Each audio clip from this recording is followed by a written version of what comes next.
Hello hello hello hello hello.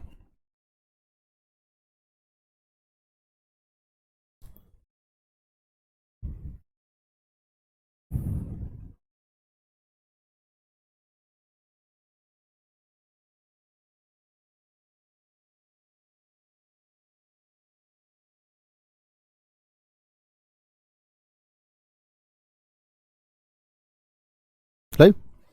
जय हिंद दोस्तों, मैं नवीन शर्मा आप सभी का स्वागत करता हूं। आशा करता हूं आप सब एकदम अच्छे हैं, एकदम बेहतरीन हैं। एक बार सारे प्यारे दोस्त बताएंगे आप सब कैसे हैं। उम्मीद करूंगा एकदम बेहतरीन होंगे, एकदम शानदार होंगे। सागर, रोहिणी, प्रतीक्षा, आनंद कुमार, अजीत, उत्कर्ष, यूजर, विवेक किशोर, प्रमोद शुक्ला, दीपशिखा, विकास विकास, अभिषेक, रघुवीर कुमार, विशाल, हीरालाल पासवान, बबलू कुमार, सारे प्यारे दोस्तों का बहुत स्वागत है। और हम लोग पढ़ रहे थे प्राचीन इतिहास को, ठीक है, जिसकी आज चौथी क्लास में आप सब लोगों का स्वागत है।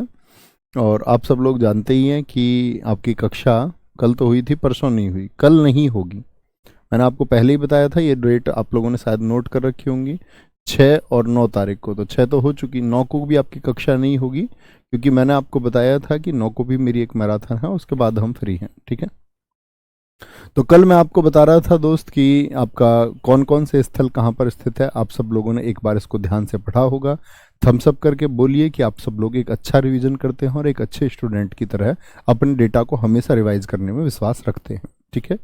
और अगर रिवीजन नहीं करेंगे तो उसका नुकसान आप ही को भुगतना पड़ेगा। हड़प्पा, अब बताते रहना थोड़ा, हड़प्पा कहाँ पर स्थित है। कल अगर आपने पढ़ा था, मैंने आपको बताया हड़प्पा 1921 में खोज हुई। दयाराम साहनी इसके उत्खननकर्ता थे, मार्शल की अध्यक्षता में इसको किया गया।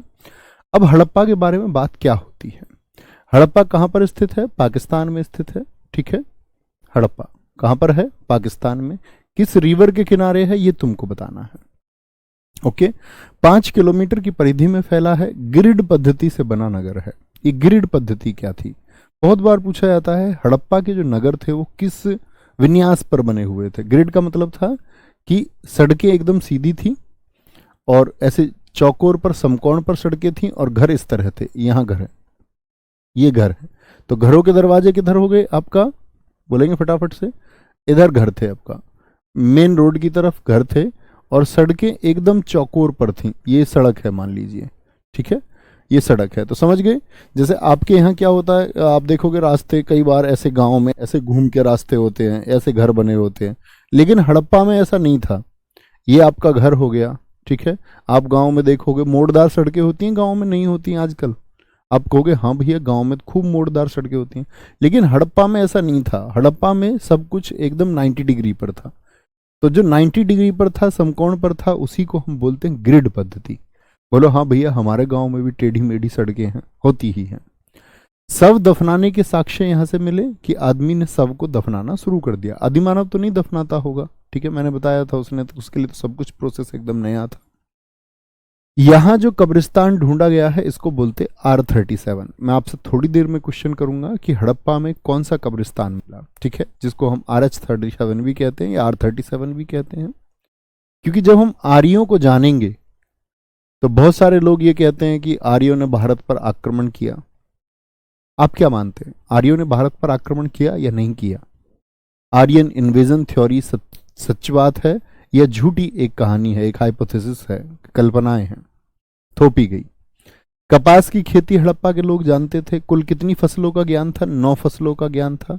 सुरक्षा दुर्ग था यहाँ पर, जिसको माउंट एबी बोलते हैं, माउंट एबी और या माउंट एबी भी कहा जाता है। व्हीलर ने इसको खोजा था। सुरक्षा दुर्ग का मतलब क्या? जैसे ये हड़प्पा नगर था तो इसके किनारे पर इन्होंने क्या, एक सुरक्षा दीवार बना रखी थी। क्या बना रखी थी? एक सुरक्षा दीवार। ये हमने हड़प्पा के बारे में जाना, ठीक है। गुरुजी सब क्या होता है? सब होता है भैया, ये आपका सब क्या होता है? सब डेड बॉडी को बोलते हैं, डेड बॉडी को। एविडेंस ऑफ ब्यूरियल लिखा हुआ है यहाँ पर, यानी कि ये तो हुआ कि हम लोग जब ब्यूरियल का मतलब होता है कि हम किसी के शव को जलाते हैं, ठीक है। और अगर हम बात करते हैं सबकी, वो डेड बॉडी है, मरने के बाद की जो अवस्था हो जाती है आदमी की। तो यहाँ दफनाने का। बहुत बढ़िया, बहुत बढ़िया गुरुजी। हमारे गांव में सारी सड़कें सीधी हैं, तो आप हड़प्पा की फॉलो करते हैं फिर। अच्छी बात है अभिषेक जी। होगा नहीं, वैसे पॉसिबल नहीं होता है ये। घुमावदार सड़कें गांव में होती हैं, चौकोर सड़कें बहुत मुश्किल हैं। मुद्रा बनाने में सेल खड़ी। अच्छा, आज के आप लोग जानते हैं जो आज की जो करेंसी है वो किस चीज़ की बनी होती है? जैसे नोट है कागज के हो गए, या आप सिक्कों को देखें, सिक्के किस चीज़ के बने होते हैं? गिलेट के बने हुए होते हैं, गिलेट धातु के, ठीक है, एल्यूमिनियम मिश्रित। लेकिन यहाँ पर सेलखड़ी नामक एक आपका क्या था? सेलखड़ी जमीन से एक होते थे और सेलखड़ी से मुद्राएं बनाते थे, ठीक है। और लगभग सेलखड़ी को मैं कैसे बताऊं, मतलब कैल्शियम के तत्वों से बना हुआ था, कार्बोनेट से मिलकर के सेलखड़ी था, उससे करेंसी बनाते थे। मोहनजोदड़ो, अब बताएं मोहनजोदड़ो किस नदी के किनारे था? ये भी पाकिस्तान में। राखलदास बनर्जी ने इसको 1922 में खोजा, मैंने कल बताया था। इसका अर्थ होता था, मोहनजोदड़ो का मतलब है मृतकों का टीला, मरे हुए लोगों का टीला, ठीक है। सिंधु घाटी का बगीचा इसी को कहते हैं। वह कौन सा स्थान है जो सिंधु घाटी का, इंडस वैली सिविलाइजेशन का ऑर्चर्ड कहलाता है, ठीक है। आगे आएंगे। सबसे ज्यादा जनसंख्या किसकी थी? सबसे ज्यादा जनसंख्या, भाई अगर हड़प्पा में बहुत सारे नगर रहे तो वह कौन सा नगर है जिसमें सबसे ज्यादा लोग रहते थे? मैं आपसे बोलूं हड़प्पा या फिर मोहनजोदाड़ो, तो आप सबका आंसर आएगा मोहनजोदाड़ो। क्या बोलेंगे? मोहनजोदड़ो में सबसे ज्यादा जनसंख्या थी, और ये सबसे ज्यादा पूछा जाने वाला क्वेश्चन है। और मोहनजोदड़ो का अर्थ क्या है, ये भी सबसे ज्यादा पूछा जाता है।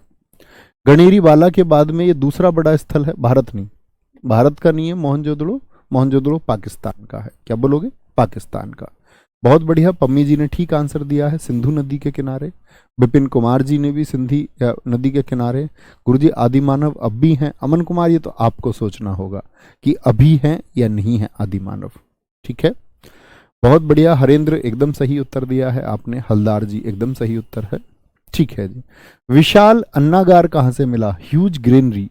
अन्नागार से क्या मतलब है? आपके घर फसल होती है, आप सारी फसल को बाजार में बेच देते हैं या कुछ घर पर भी स्टोर करके रखते हैं, गेहूं चावल आदि को? तो आप कहेंगे चावल तो जी थोड़े ही रखते हैं, लेकिन गेहूं को हम स्टोर करते हैं कई बार टंकियों में। तो इन लोगों के पास टंकियां नहीं थी गेहूं को स्टोर करने के लिए, और ये क्या करते थे, उनके लिए इन्होंने कमरे बना रखे थे, 6 कक्ष थे, 6 बड़े बड़े कमरे थे। कहाँ पर? आपका मोहनजोदड़ो में। पूरी नगर के लिए ये लोग जब खेती करते थे तो गेहूं को स्टोर करते थे, अन्य फसलों को ये लोग स्टोर करके रखते थे, ताकि भविष्य में क्या हो, भविष्य में यदि जरूरत पड़े तो हम इस्तेमाल करेंगे, ठीक है। तो सबसे बड़ी इमारत कौन सी थी इसकी? आपकी विशाल अन्नागार। कभी गलती ना करना, बहुत सारे लोग समझ लेते हैं, क्योंकि विशाल स्नानागार, जिसको हम ग्रेट बाथ भी कहते हैं, हम लोग समझते हैं कि ग्रेट बाथ जो है वो सबसे बड़ा था, लेकिन यहां पर हम गलती कर बैठते हैं। ग्रेट बाथ कहां से मिला? मोहनजोदड़ो से। लेकिन दोनों में कौन सा बड़ा है? आपका आंसर आज के बाद क्या होगा?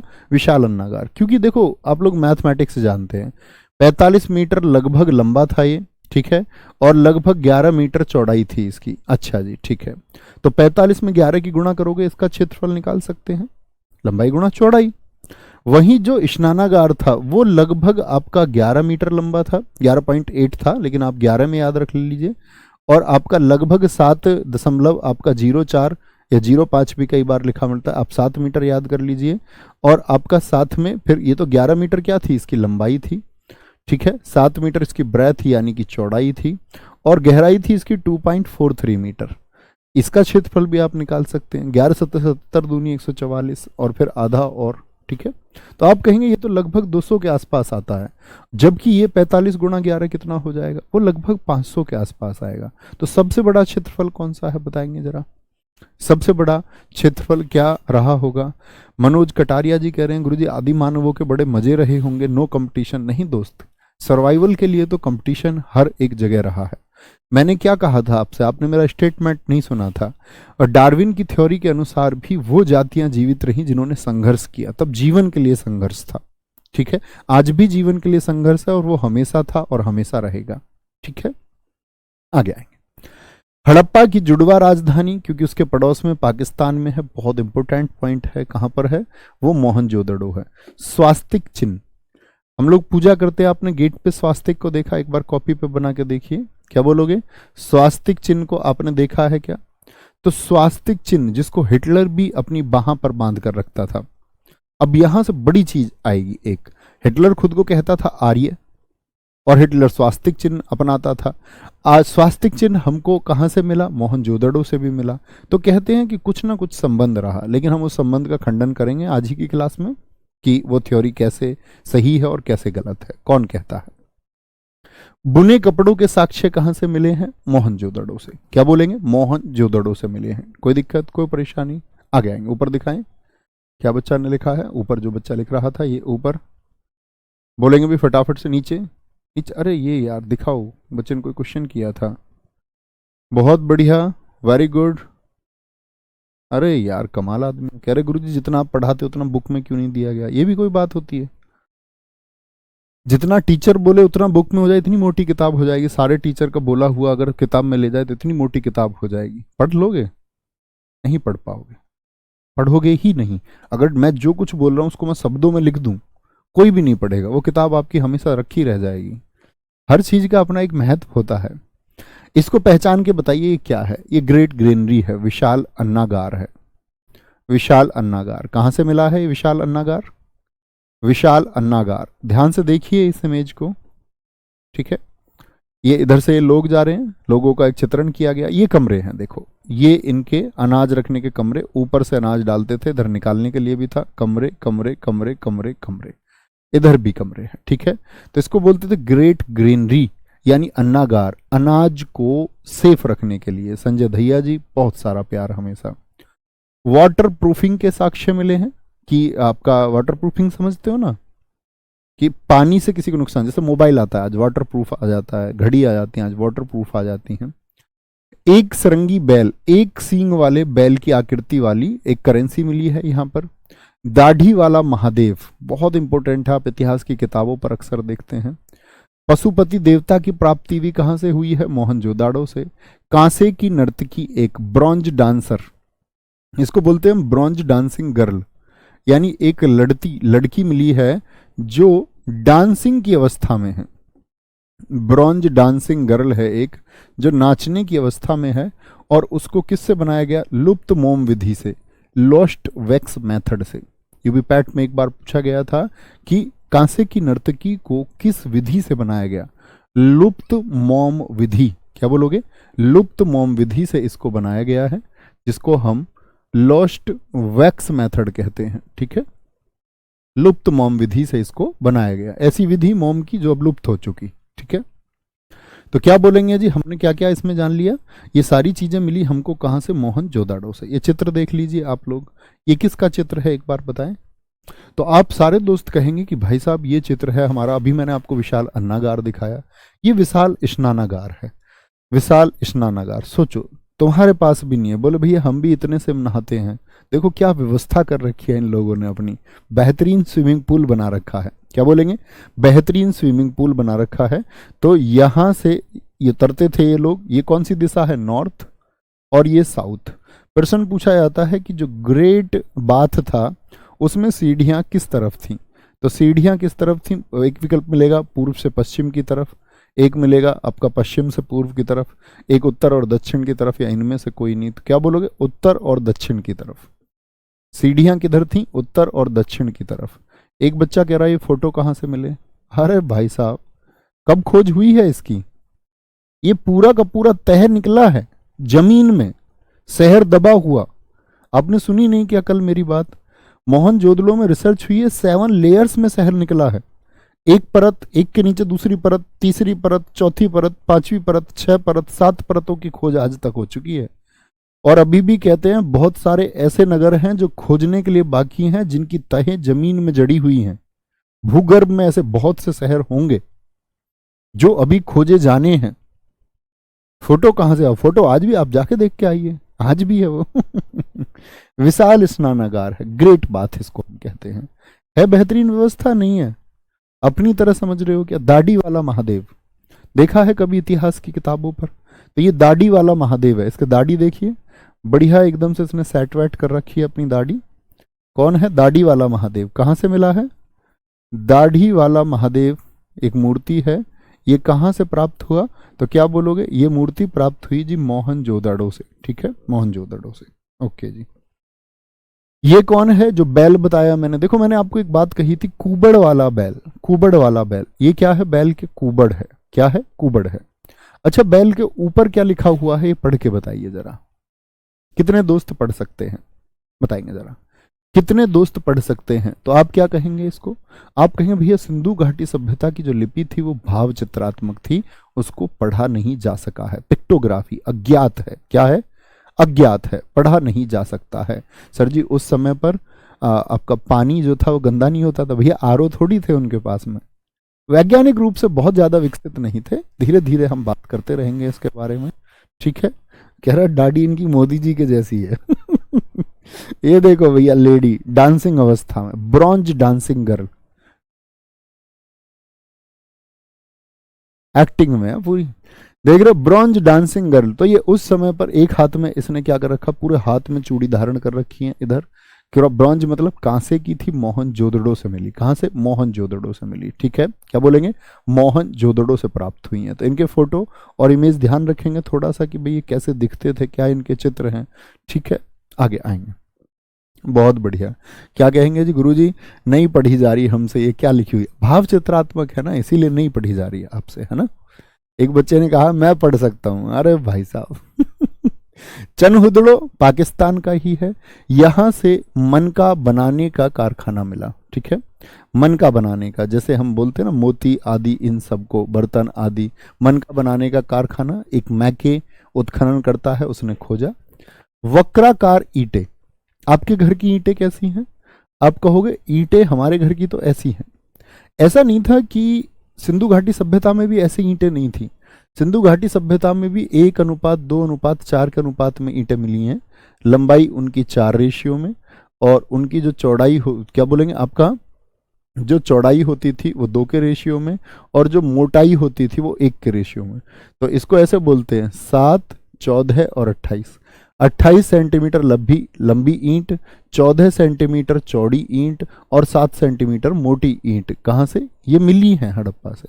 लेकिन एक जगह है चनहुदड़ो, वहां से वक्राकार ईंटें मिली। अब वक्राकार क्या है? तो वक्राकार बोलते करोड़। ऐसी ईंटें कभी आपने देखी हैं? ऐसी ईंटें भैया, ऐसी तो आजकल टाइल्स आती हैं। टाइल्स देखिए, ऐसे फर्श पे लगा लेते हैं, बहुत सारे लोग अपने गार्डन में लगा लेते हैं टाइल्स। टाइल्स मिलती हैं वक्राकार। तो ऐसे टाइल्स का टाइम कहां पर था? चनहुदड़ो में। बिल्ली का पीछा करते हुए कुत्ते के पद चिन्ह खोजे लोगों ने, कुछ चिन्ह मिले उनको पुराने, ठीक है। अब ये मत कहने लग जाना कि जो वो मिटे क्यों नहीं थे, तो वो बच गए इसीलिए खोजे गए हैं। तो उन्होंने देखा कि बिल्ली का पीछा कैसे जी, कुत्ते, ऐसा भी तो था कुत्ते का पीछा बिल्ली कर रही हो, तो बिल्ली के पैरों के ऊपर कुत्ते के चिन्ह मिले। इसका मतलब बिल्ली के पीछे कुत्ता गया है, लेकिन पीछा ही कर रहा था या नहीं, या बहुत बाद में गया, कहने का मतलब तो पीछा ही हुआ, ठीक है। मेकअप की किट। मेकअप की किट, तुम सोचो कि मेकअप आज तक दुनिया को घेरे हुए है, और ये चनहुदड़ों में सबसे ज्यादा प्रयोग होता था। मेकअप किट, काजल और लिपस्टिक। क्या बोलोगे? काजल और लिपस्टिक, ठीक है। काजल और लिपस्टिक क्या बोलेंगे आपका? इनका को ये ब्लॉक कर दो इनको, ये वाले भाई साहब को, ये ऊपर जो ये कह रहे हैं सिंधु घाटी सभ्यता कैसे खत्म हुई थी। ब्लॉक हिम और हर, जो कोई भी है। इसका मतलब आपने कल क्लास नहीं की, इसका मतलब आप हमारी बात नहीं सुनते, तो आपको कमेंट का कोई अधिकार नहीं है, क्योंकि मैं ये बता चुका हूं कैसे अंत हुआ था। अब तुम शांति से पढ़ोगे, इनको खोज लिया करो। जो अलग कुछ बातें करे, मैंने कहा मेरी कक्षा को ध्यान से सुनोगे तो डाउट नहीं रहेगा। और अगर फिर भी कुछ लिख रहे हो, इसका मतलब या तो कोई कक्षा छोड़ चुके हो, या कुछ चीजें जो आगे जाननी है उसको अभी जानना चाह रहे हो, तो मतलब गलत बात है, ठीक है। क्या बोलोगे? इसका मतलब होता है तुम कुछ भी उल्टा सीधा कमेंट करोगे, आ बैल मुझे मार। उड़ा दिया करो ऐसे बच्चों को। कम से कम ये तो होगा कि जब कमेंट ही नहीं कर पाएगा तो बैठ के पढ़ेगा। और मैंने ऐसे खराब बच्चे को ब्लॉक करा दिया ना, आप दुनिया भर में कितनी शिकायतें भेजते रहना कहीं भी, तो अनब्लॉक नहीं हो सकते, फिर आपको पढ़ना ही पड़ेगा, मजबूरी हो जाएगी। दवात इंक पॉट यानी कि लिखना भी जानते थे ये। एकमात्र नगर है जिसमें सुरक्षा की दीवार नहीं थी। सारे के सारे नगर अपने लिए एक माउंट बनाते थे कि अपने कबीले को, अपने सिटी को वो सुरक्षित रखें। अच्छा, मैंने बताया आपका कि ऐसा कौन सा था इसमें 3 टीले थे। कल का क्वेश्चन है, जरा बताएं। सारे दोस्तों का उत्तर आना चाहिए, मैं देखना चाहूंगा, ठीक है। शिल्प उत्पादन के लक्ष्य मिले यहां से, यानी कि क्राफ्टिंग में भी ये लोग कढ़ाई बुनाई इन सब चीजों के भी कुछ साक्ष्य मिले हैं। अब वैज्ञानिक रिसर्च जारी है कि इन्होंने लिपस्टिक कैसे बनाई होगी, कौन सी लिपस्टिक थी, कौन सी धातु की थी, तो वो हमारा विषय ही नहीं है। कि हम अब लिपस्टिक की बात करने लग जाएं कि जी लिपस्टिक किस प्रकार इन्होंने बैठ के बनाई होगी, कैसे लिपस्टिक की खोज की होगी। ये सिर्फ लिपस्टिक के साक्ष्य मिले इनको, ठीक है, कोई दिक्कत कोई परेशानी? क्या बोलेंगे? ये हो गया जी चनहुदड़ों का, चनहुदड़ों का। लोथल, लोथल को हम बोलते हैं लघु मोहनजोदड़ो, मिनी मोहनजोदड़ो किस जगह को कहा जाता है? लोथल बताएं भैया किस नदी के किनारे और आपका किस स्टेट में? अभी मैंने क्वेश्चन पूछा, बहुत बढ़िया बच्चों ने आंसर दिया, जरा कमेंट रोकेंगे बच्चों के, बहुत स्पीड से जा रहे हैं। रजत दीपक जी धोलावीरा एकदम सही उत्तर दिया है। करीना लिलार एकदम सही उत्तर है। ताकेश कुमार जी धोलावीरा एकदम सही उत्तर है, बहुत गजब। सफाई के प्रति कौन सा नगर सबसे ज्यादा सजग था, जो साफ सफाई का बहुत ध्यान रखते थे? ये एक ट्रेडिंग टाउन था, यानी कि एक व्यापारिक नगर था। बहुत इंपॉर्टेंट टर्म बनता है, क्योंकि ये कहां पर था? आप कहेंगे भैया हमने ये जाना था आपका गुजरात में था, तो गुजरात में था तो गुजरात समुद्र से लगा हुआ है, यस और नो? तो गुजरात में था इनका अपना एक डॉकयार्ड, बंदरगाह।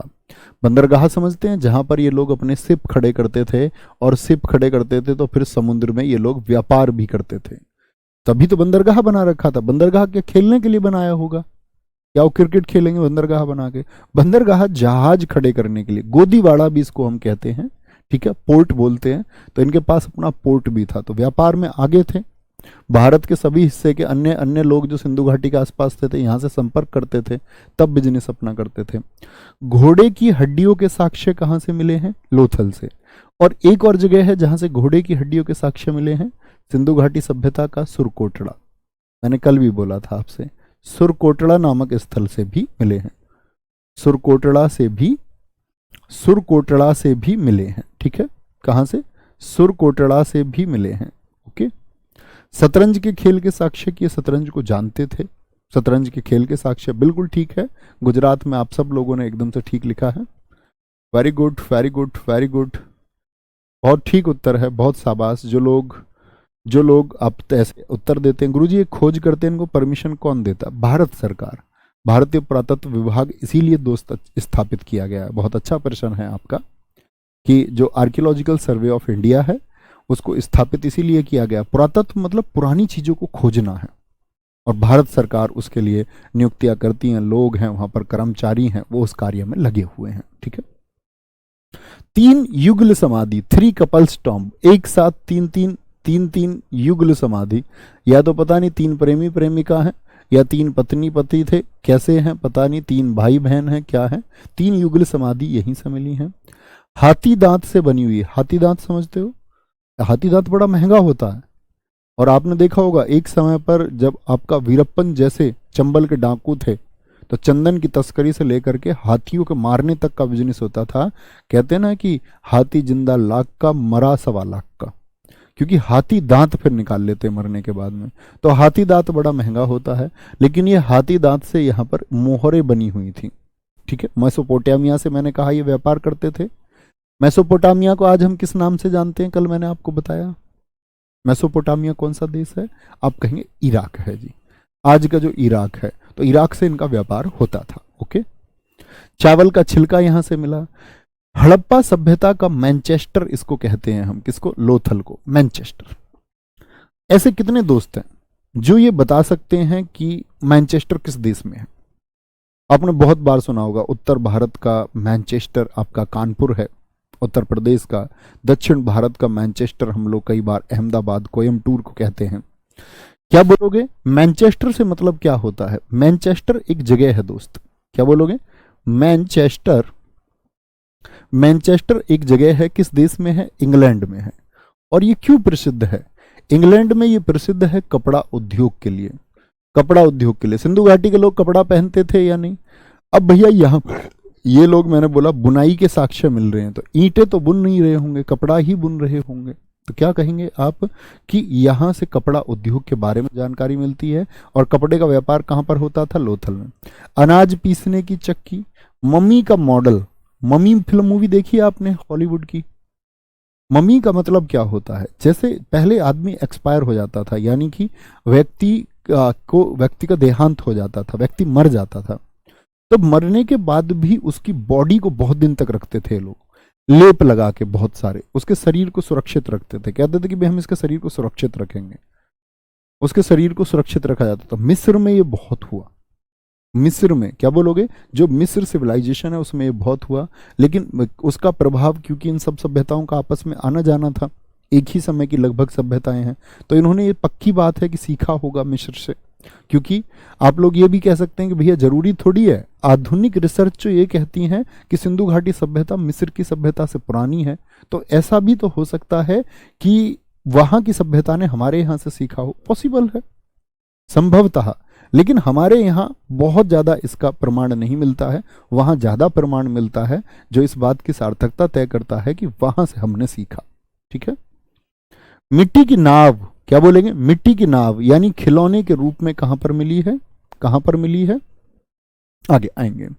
कालीबंगन, कालीबंगन बताएं जरा किस नदी के किनारे, मैंने बोला था घग्गर, आप स्टेट बताएं, स्टेट बताएंगे। ठीक है, आगे आएंगे।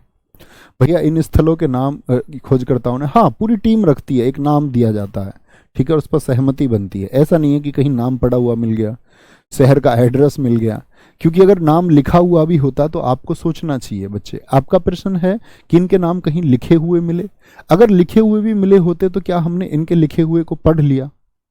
आप बताइए, इनके लिखे हुए को क्या हम पढ़ पाए? अगर इनका नाम लिखा भी होता तो आपको खुद ही समझ जाना चाहिए। इसका मतलब है आप ब्रॉड नहीं सोच पा रहे हैं। मैंने आपको बताया इन्होंने कुछ भी लिखा वो हम नहीं पढ़ पाए, तो अगर नाम इन्होंने कहीं अपने शहर का लिख भी रखा होगा तो हम नहीं पढ़ पाए। अब क्या हो सकता है, कालीबंगन का नाम जुलिया हो, कुछ और हो उनके यहाँ, कुछ भी हो सकता है। जुते हुए खेत और चूड़ियों के साक्ष्य सबसे ज्यादा पूछा जाता है प्लोइंग फील्ड्स का। जुते हुए खेतों के साक्ष्य कहां से मिले हैं, एविडेंस। और कालीबंगन राजस्थान का है। आंसर दिखाएं किस किस बच्चे ने दिए, रोहा यादव, शिल्पा रावत, बहुत अच्छे बच्चे। इसी तरह बस आगे बढ़ते रहना है। आप लोगों को जो मैं पढ़ा चुका हूं उसका उत्तर आप जो अच्छे बच्चे हैं वो देते रहें। ठीक है, आगे आएंगे। लकड़ी का हल, और मैं ये मानता हूं कि अपनी क्लास में कोई खराब बच्चा नहीं होना चाहिए, प्लीज रिक्वेस्ट है। आज तक नहीं भी पढ़ते थे, अब से पढ़ना शुरू करो प्लीज। आपके सपने हैं वो आपको खुद को प्रूव करना ही होगा, तभी जाके आपकी जिंदगी अच्छी हो सकती है, नहीं तो फिर जिंदगी खराब रहेगी। अपनी इकोनॉमिक कंडीशंस आप सुधार सकते हैं, उसकी जिम्मेदारी आपके ऊपर है। आएंगे जी। 7 हवन कुंड मिले, यहां से हवन करते थे ये लोग, हवन करेंगे, हवन करेंगे। ठीक है। अच्छा, कहीं हम इतनी देर से पढ़ रहे हैं, कहीं मंदिरों के बारे में जानकारी आई है, कहीं कोई मंदिर मिला, यस और नो? ऊंट की हड्डियां यहां से मिली हैं कालीबंगन से। भूकंप के साक्ष्य कालीबंगन से मिले। लकड़ी की बनी हुई नाली, जैसे हम सीमेंट की नाली बनाते हैं, ईंटों की नाली बनाते हैं, यहां से मिली लकड़ी की नाली। अंत्येष्टि संस्कार के साक्ष्य मिले। अंत्येष्टि संस्कार क्या होता है जी? तो जो हिंदू धर्म है, वैदिक सभ्यता में 16 संस्कार बताए गए हैं। व्यक्ति के जन्म के समय पर गीत वगैरह गाए जाते हैं, नहीं कोई बच्चा हो जाता है, उसका कर्ण भेदन होता है, नाम रखा जाता है, उसका स्कूल भेजा जाता है, उसको पहली बार अन्न खिलाया जाता है, पहली बार उसको सूर्य के दर्शन कराए जाते हैं। गुरुजी के हाथ जोड़ के वो अपने अध्ययन के बाद में कहता, गुरुजी मैं शादी कर लूं, गृहस्थ जीवन में प्रवेश कर जाऊं। जब गुरुजी कह देते थे तब शादी करते थे। ठीक है। अंत्येष्टि संस्कार ये अंतिम संस्कार है, अंतिम संस्कार। ठीक है। हाथी दांत की कंघी यहां से मिली है, आइवरी कॉम्ब बोलते हैं इसको। धौलावीरा बताएं जी कहां पर है? धौलावीरा क्यों चर्चित है? आप स्टैटिक जीके में पढ़ेंगे, जब आपको स्टैटिक जीके पढ़ाई जाएगी अगले बैच में, तो आप वहां पर पढ़ेंगे कि धौलावीरा जो है, धौलावीरा ये आपका, धौलावीरा कहां पर है? धौलावीरा है आपका, बताएंगे फटाफट से, कहां पर है धौलावीरा? गुजरात में है। कहां पर? गुजरात में है। और ये यूनेस्को की 40वीं साइट है। अभी यूनेस्को में कितने स्थल हो चुके हैं हमारे? टोटल 42। यूनेस्को की क्या है ये आपका 14th साइट है। यूनेस्को ने टोटल भारत में 42 स्थल शामिल कर रखे हैं 1983 में। अजंता की गुफाएं, एलोरा की गुफाएं, आगरा का लाल किला, ताजमहल, ये 1983 में यूनेस्को ने लिस्टेड किए थे पहली बार। और उसके बाद से कभी ना कभी कोई ना कोई को वो लिस्टेड करता रहता है कि ये भारत के सांस्कृतिक महत्व के हैं या प्राकृतिक महत्व के हैं या मिश्रित हैं। तो इस तरह से 42 स्थल हैं, जिसमें से 40वां है धौलावीरा।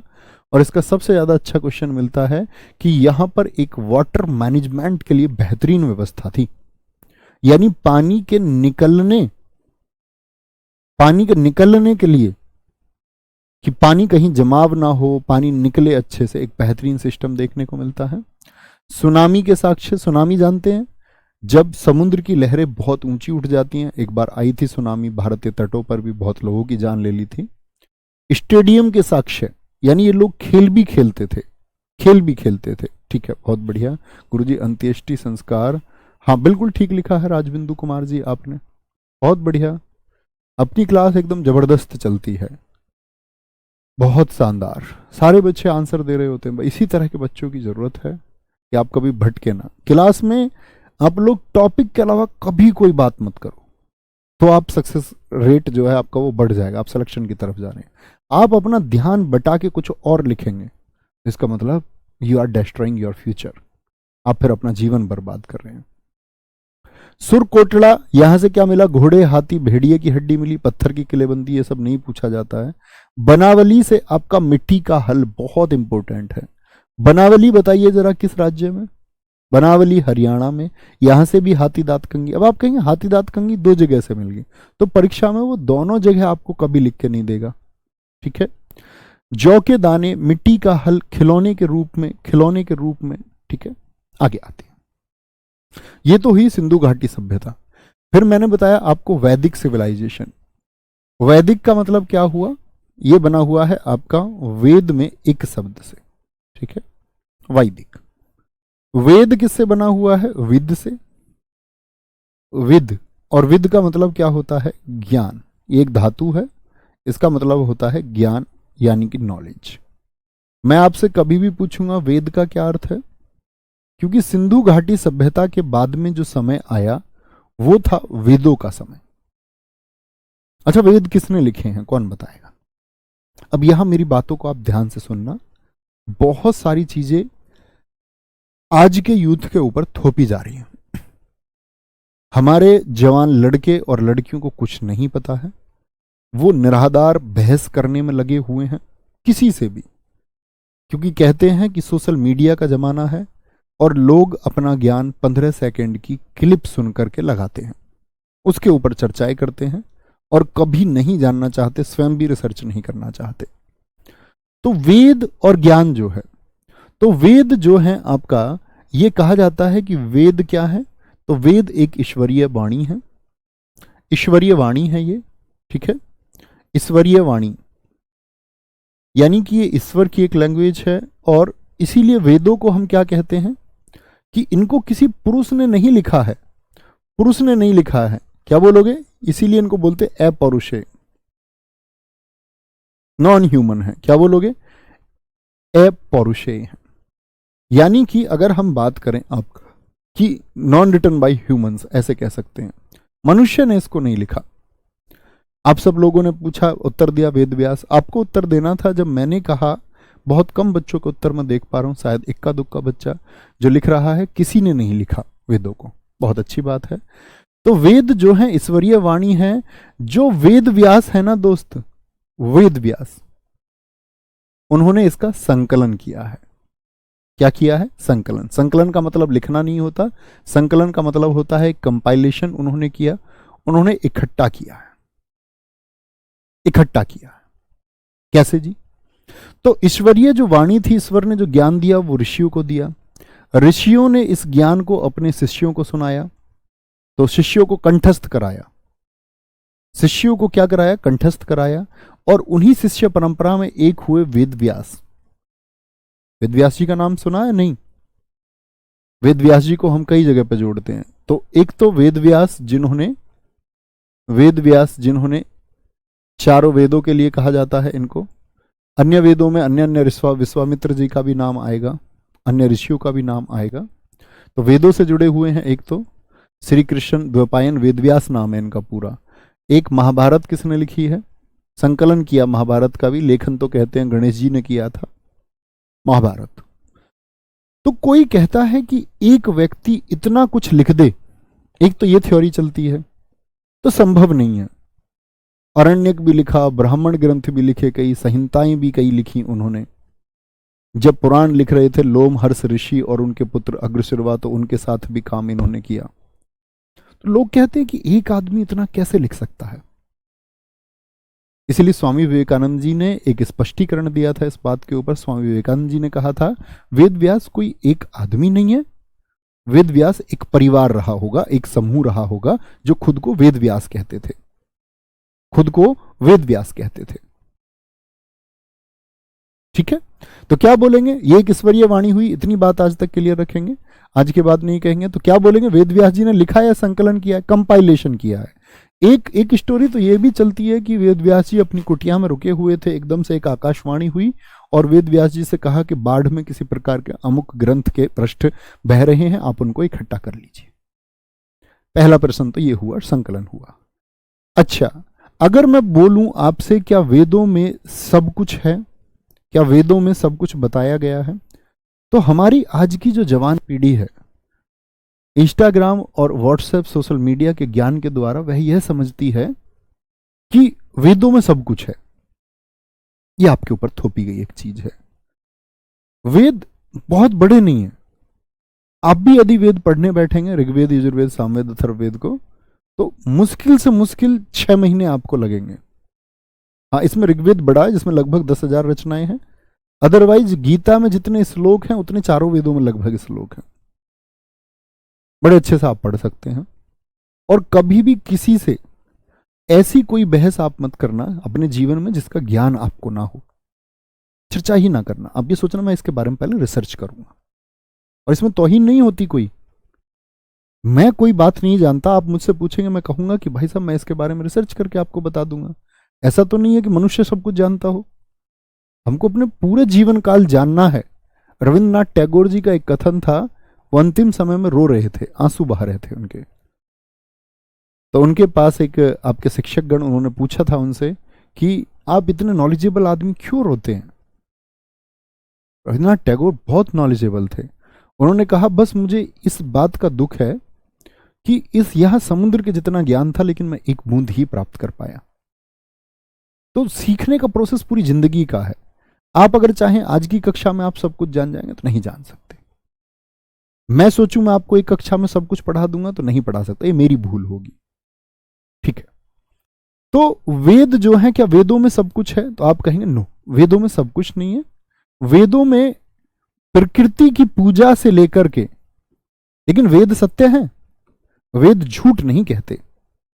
और वेदों के बारे में तरह तरह की बातें जो आजकल चल रही हैं मूर्खतापूर्ण तरीके से, वो लोग बात करते हैं वेदों के बारे में ना जिन्होंने वेदों को कभी पढ़ा, वो बहस कर रहा है जिसने कभी पढ़ा नहीं। और बता ऐसे लोगों को रहा है क्योंकि उन्होंने भी नहीं पढ़ा, तो वो तो तर्क मानेंगे। भाई मैं आपको वेदों का कोई तर्क दूं और आपने नहीं पढ़ा तो आपको तर्क मानना पड़ेगा। आप डिनाई कब कर सकते हैं? जब आपको उसकी नॉलेज हो। आप कहेंगे नहीं ऐसा नहीं है।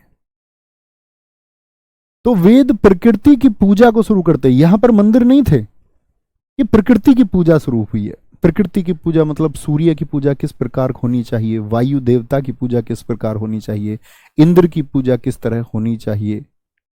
मंदिरों के बारे में उल्लेख ही नहीं है। उल्लेख है यज्ञ परंपरा का कि यज्ञ कैसे होने चाहिए, फिर उसको ये आगे लेकर जाते हैं। तो इन्हों का जो टारगेट था, मुख्य टारगेट, वो टारगेट था वेद लिखे इन्होंने। वेदों के बाद में इन्होंने ब्राह्मण ग्रंथ लिखे।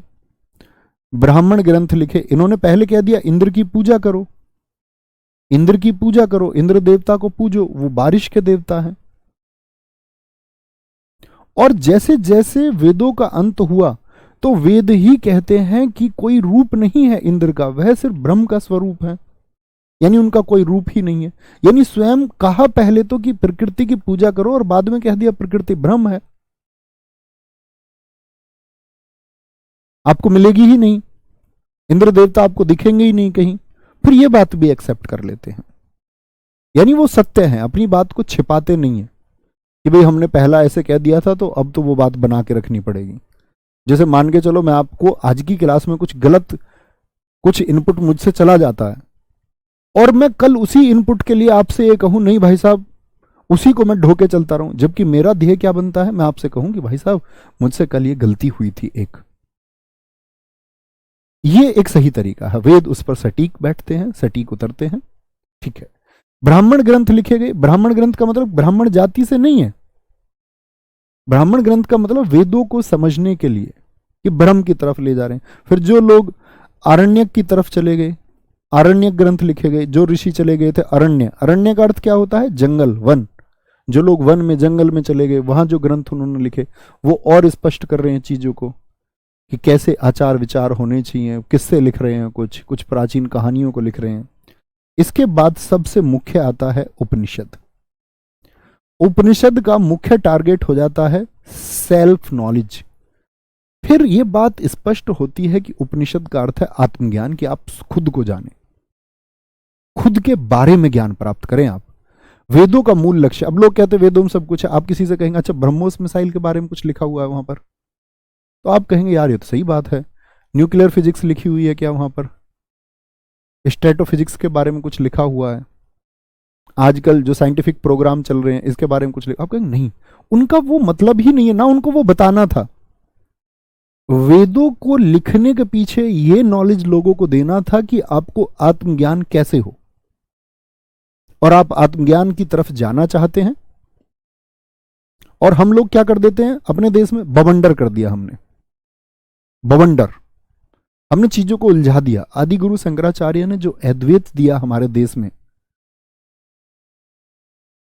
तो उस पर ही लोगों ने प्रश्न चिन्ह खड़े कर दिए कि शंकराचार्य गलत कहते। बहुत सारी थ्योरी विकसित होकर आ गई, टू मच थ्योरीज, चीजों को उलझा दिया। जो साधारण चीजें थी उनके ऊपर लोगों ने रचनाएं लिख लिख के, अपनी संहिताएं लिख लिख के, अपने विचार लिख लिख के उसको उलझा दिया। तमाम तरह के लेखक और तमाम तरह के प्रश्न और फिर तमाम तरह के उत्तर। तो बात समझेंगे कि वेद एक तो दोस्त आपका क्या बताते हैं? प्रकृति से शुरुआत करके आत्मज्ञान की तरफ लेकर जाते हैं कि आप अपने बारे में जान पाए। ठीक है। अब आप देखेंगे कहीं पर 16,000 रचनाएं हैं, तो 16,000 रचनाओं में भविष्य की मॉडर्न साइंस कैसे आ जाएगी? वो उस समय लिखे गए हैं। आप एक्सपेक्ट भी कैसे कर सकते हैं कि वेद आपको मॉडर्न साइंस के बारे में बताएंगे? तो हम मूर्ख हैं ना अगर हम वेद, उन्होंने जो नॉलेज दी वो बेस्ट है। अब हम सोचे कि यार वहां ये क्यों नहीं है, या क्या वहां पर ये है? क्यों होगा? वो उस एक प्रोसेस के लिए लिखे ही नहीं गए हैं। अब मान के चलो कहीं पर सौरमंडल का जिक्र आया, तो सौरमंडल तो उस टाइम पे है ना। वायु का जिक्र आया तो वायु तो उस टाइम पे भी है ना। समझे बात को? चलो जी, तो हर किसी का अपना जो रिलेवेंट है, जो महत्व है, वो आपको समझना चाहिए। तो एक तो है पूर्व वैदिक काल, ये टाइम पीरियड में आपको बता चुका था, इसको ऋग्वैदिक काल हम कहते हैं। उत्तर वैदिक काल का ये टाइम मैं आपको बता चुका था, इसमें लोहे का उपयोग, और लोहे के उपयोग के बारे में हमको एविडेंस कहां से मिलते हैं? अंतरजी, खेड़ा, एटा, उत्तर प्रदेश से मिलते हैं। ठीक है, बोलेंगे भाई फटाफट से। गुरुजी मेरा गुस्सा मत होइएगा, मेरा प्रश्न है जाति व्यवस्था मैं पढ़ाऊंगा बच्चों। ऋग्वेद जब मैं आपको ऋग्वेद पढ़ा रहा हूँ, ऋग्वेद के 10वें सूक्त में जो पुरुष सूक्त है उसमें जाति व्यवस्था के बारे में बताया गया है, वहां मैं इसके बारे में जिक्र करूंगा। ठीक है, आगे आएंगे। कोई दिक्कत, कोई परेशानी? एक बच्चा कह रहा गुरुजी आपकी दाढ़ी बढ़ रही है, आप ऋषि ना बन जाना। तो उसमें तुम्हारा क्या लॉस हो जाएगा? सोचो अगर मैं ऋषि बन गया तो आपका क्या लॉस है? ठीक है, देखो ऐसा होता है। एक बच्चे ने कहा है जी वो तो ईश्वरीय वाणी है, उसमें सब कुछ होना चाहिए। ऐसा नहीं होता है। मुझे बताओ कि इस्लाम में ईश्वर कौन है? और कभी तुम धार्मिक दृष्टि से मत सोचना, आप ब्रॉड होके सोचना, ह्यूमन बनना, आप इंसान बनना। आपका झुकाव धर्म और जाति की तरफ नहीं होना चाहिए। ठीक है, आप जिस धर्म में पैदा हुए हैं उसका सम्मान आप करते हैं, ये अच्छी बात है, क्योंकि हम सबका जन्म बाय डिफॉल्ट ही हुआ है। हो सकता है आप यूरोप में क्रिश्चियन हो जाते, अभी हम हिंदू हुए, शायद मुस्लिम हो जाते। जातियों पर भी उसी प्रकार से अभिमान या घमंड ना करें। ठीक है, सम्मान करना अच्छी बात है, लेकिन उसका कोई विशेष महत्व आपके जीवन में है नहीं। थोड़ा ब्रॉड होके सोचना। अब इसमें वो एक्टिव मत हो जाना, नहीं जी मैं तो मुस्लिम हूं, मैं तो जी हिंदू हूं जी, मैं तो ब्राह्मण हूं, मैं क्षत्रिय हूं, मैं वैश्य हूं, मैं शूद्र हूं। ये चीजें प्लीज छोड़नी होंगी। मैंने कहा ना, ये 15 सेकंड की रील ने आपके दिमाग पर थोपा हुआ है सिर्फ, और कुछ नहीं है। बैठ के अकेले में विचार करोगे तो क्लैरिफिकेशन होगा कि आपके जीवन से इस व्यवस्था का कोई लेना देना है नहीं। उल्टे परेशान करने वाली चीजें हैं। दुनिया में धर्म और जाति का बीज इसीलिए बोया गया है ताकि चंद लोग अपनी राजनीति कर पाए।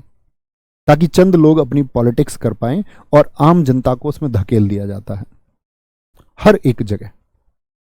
तो आप कहेंगे कि जो लोग इस्लाम को मानते भैया वो अल्लाह को मानते हैं। अच्छा, जो कुरान में लिखा हुआ है क्या सब कुछ सत्य है? तो जो थ्योरी जिस टाइम पे लिखी जा रही है, या आप कहेंगे बाइबल में जो लिखा हुआ ईसा मसीह ने, मैंने 2.5 बार बताया कि ईसा मसीह कहता 6 दिन में बनी है, तो कोई मानता ही नहीं अब बाइबल को। तो बाइबल की उस थ्योरी को नहीं मानते। तो आपको हमेशा एक चीज सोचनी होगी कि आज जो हम बात कर रहे हैं, आप लोग विज्ञान में पढ़ते थे पदार्थ की कितनी अवस्थाएं, ठोस, द्रव, गैस। अब आप इस जिद पे थोड़ी बैठे रहोगे जी पदार्थ की 3 अवस्थाएं होती हैं। जब चौथी खोज ली गई प्लाज्मा, जब 5वीं अवस्था खोज ली गई बोस आइंस्टीन कंडेंसेट, तो आपको मानना होगा।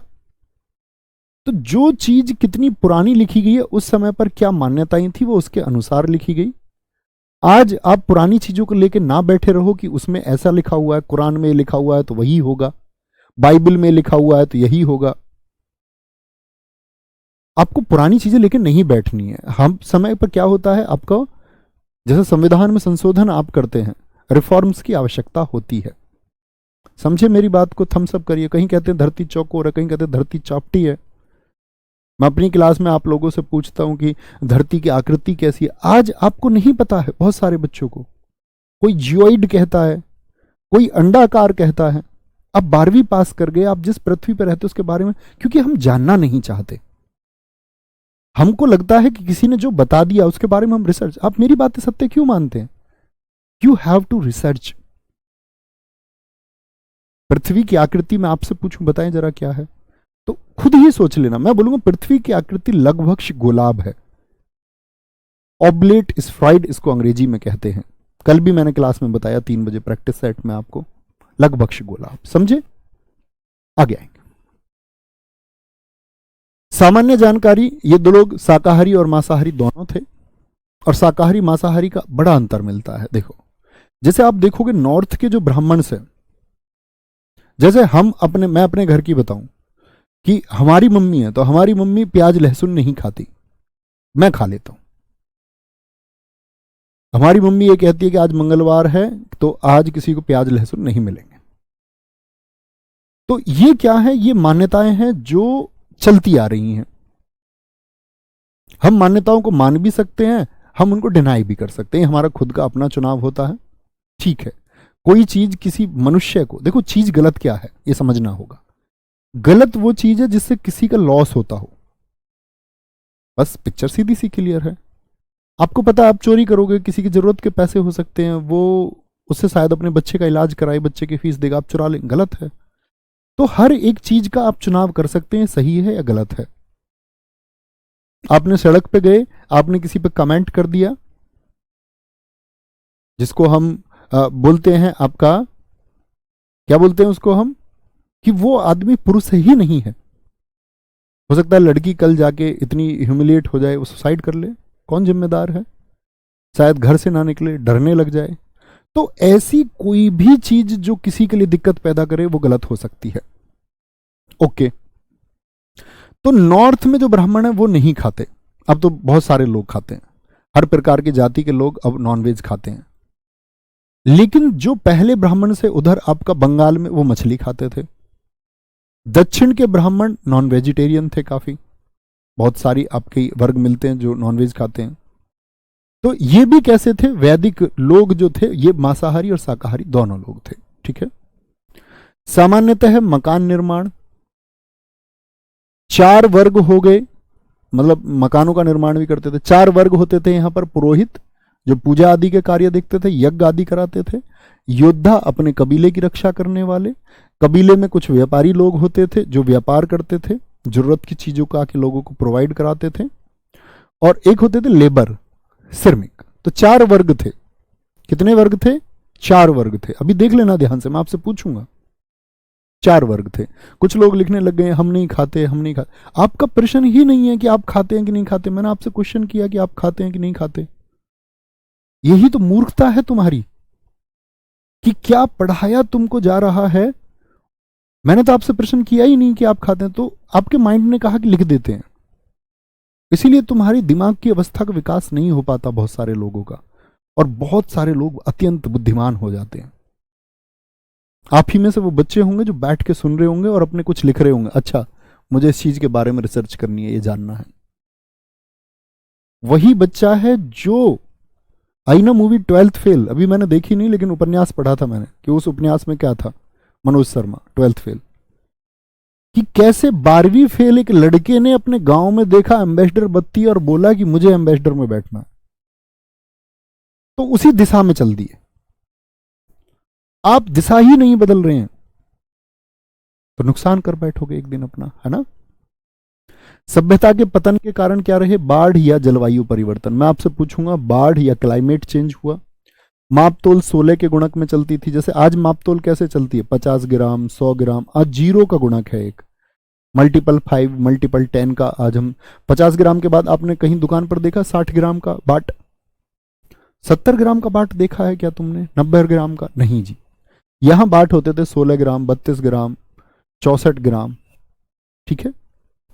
हड़प्पा लिपि से लगभग 400 अक्षर पाए गए हैं, 400 अक्षर जो विभिन्न तरह के नाप है, पढ़ी तो गई नहीं है क्या, ठीक है। आगे आए, अब आती है सबसे बड़ी बात, आर्य। हिटलर भी खुद को आर्य कहता है, कहता मैं आर्य हूं। आर्य का आगमन स्थल, आर्यों ने इस व्यवस्था को जन्म दिया। आर्य शब्द का सबसे पहला प्रयोग 1853 में मैक्स मूलर ने कहा, और यही वो आदमी है जिसने विवाद को जन्म दे दिया। मैक्स मूलर क्या कहता है कि जो आर्य भारत में आए, और समझना अंग्रेजों ने आपके ऊपर क्या मानसिकता थोपी है, सुनना, बड़ी अच्छी कहानी है। अंग्रेज कहते हैं, और अंग्रेजी लेखकों ने लिखा है, उससे पहले कहीं कोई प्रमाण नहीं, अंग्रेजी लेखकों ने लिखा है कि भारत पर आर्यों ने आक्रमण किया और सिंधु घाटी सभ्यता के लोगों को हरा दिया और उस सभ्यता का नाश कर दिया। एक थ्योरी, क्या थ्योरी, आर्य आए भारत में हिंदू कुश पर्वत के पार से, ये इंडो यूरोपियन थे। इंडो यूरोपियन का क्या मतलब है, सुनना बच्चों ध्यान से, और कोई पूछे तो आप भी समझाना उसको।